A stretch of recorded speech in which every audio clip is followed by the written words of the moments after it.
Formula One commands a massive global audience. Billions of people follow the sport, whether on television, whether in newspapers, whether on social media, whether through streaming.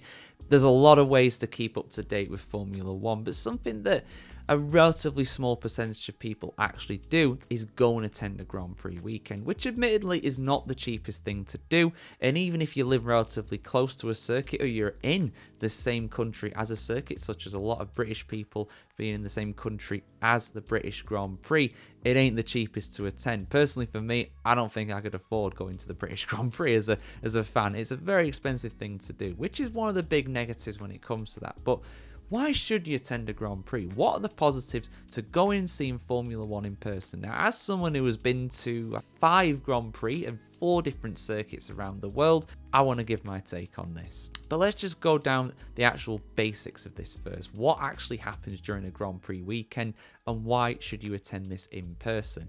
Well, the fundamental is that Grand Prix weekends are held over 3 days from Friday to Sunday. Now, there used to be an exception for this, Monaco being the king of exceptions in Formula One, where their practice sessions were held on a Thursday, but that has now changed. It's on a Friday. So it's Friday to Sunday every single weekend where there is an F1 weekend.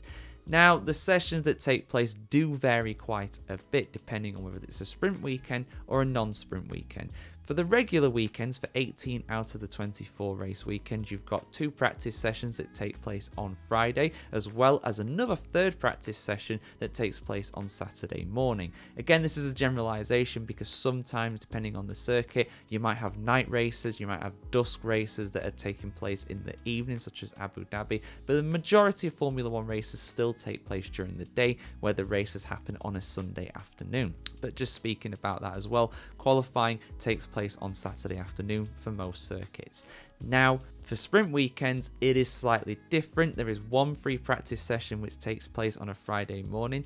Then you have sprint qualifying on Friday afternoon, the sprint race on Saturday morning, and then the regular qualifying for the actual Grand Prix itself on a Saturday afternoon, and then the Sunday race is still the same. Again, some of these are held at night, so it's a bit off with the timings, but that's the general running order of what a race weekend is. But around that as well, you also get the kind of the show that is Formula One, things that you really wouldn't expect if you've never been to a race weekend. I mean, at Silverstone, for example, there are stalls selling drinks and food throughout the venue. Most venues will have a lot of things for fans to take, activity to take part in. I mean, things like, did they call it the Batarang, the thing where you can like press the buttons and test your reaction times, that you can do things like that. There's a lot of things like that around there. Again, the more popular races such as those in Europe will have a lot more of those, but I think it's a really cool thing to be a part of. You can see the cars from different parts of the track as well. I mean, even if you've got a general admission, you can get around to most good vantage points in the track. You won't have a seat, of course, because those are the grandstand tickets, but you can still see Formula One cars going around your favourite circuit. And seeing, for example, cars go up Eau Rouge for the first time ever in person is something you'll never forget. And just seeing Formula One cars in person as well, the actual sense of speed, the television does not do it justice. The sound as well, people complain about the sound being so quiet these days. It's not. It's still loud. It's not as loud as it used to be, of course, but it's still really, really loud.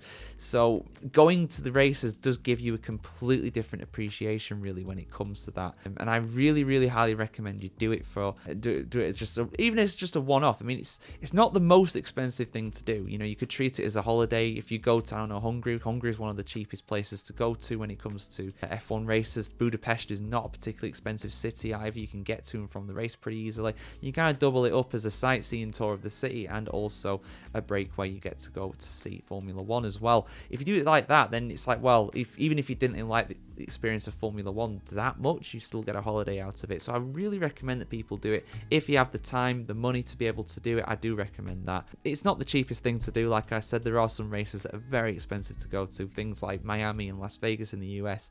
Oh boy, I don't even want to think how expensive those tickets are, but some might actually surprise you. Like Monaco is not the worst to do. If you do it on a budget and you're very frugal, you can actually do Monaco for not that expensive as a price, really, depending on the ticket you get. So I would really recommend it. There is nothing quite like actually going to Formula One races themselves. You can't replicate that. TV does a good job of conveying what it's like, but actually being there, being in amongst it, being around the same circuit as all these famous drivers, your favorite drivers in the world, seeing them in person, seeing them up on the podium.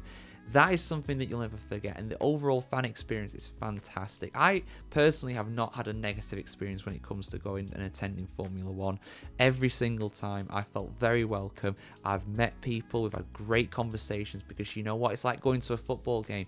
You're there for the same reason. You're there to watch this sporting event. You have that common interest, you have that conversation starter, and I've met some friends that I've, still talk to nearly a decade on, even after going to my first race. So I cannot recommend it highly enough, and I can't put into words what the actual experience is like. I hope I've conveyed that decently to you guys. You guys have probably been to quite a few races yourselves, of course. If you're watching this, I can imagine a few of you guys have, of course. So for those that haven't, I recommend you do. For those that have, share your experience in the comments. I want to hear what you guys have to say. Which is your favorite F1 race that you've experienced? Like, which is your favorite track to go to? For me, Silverstone is absolutely fantastic. If you take the money out of it, I think that's incredible. But if you put the money back in, Spa is head and shoulders when it comes to that. If you're a pure racing fan and you love seeing cars doing feats that you just think are now impossible for you to even attempt, Spa is great for that. From a spectator point of view, it's not the best because it's very difficult to get around. The weather's terrible. It's in the middle of nowhere. But if you wanted a pure racing experience,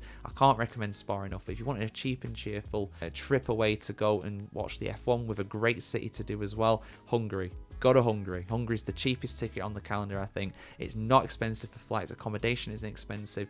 And obviously being around Budapest is not the most expensive city anyway. Definitely a lot cheaper than even a lot of places in the UK, really. So yeah, those are my kind of thoughts on it, guys. Let us know yours in the comments below, and we'll see you soon for some more F1 Explained, some more beginner's guide videos here on the F1Chronicle.com. Like, share, comment, subscribe, ring the bell as well, and we'll see you soon, guys. Have a good one.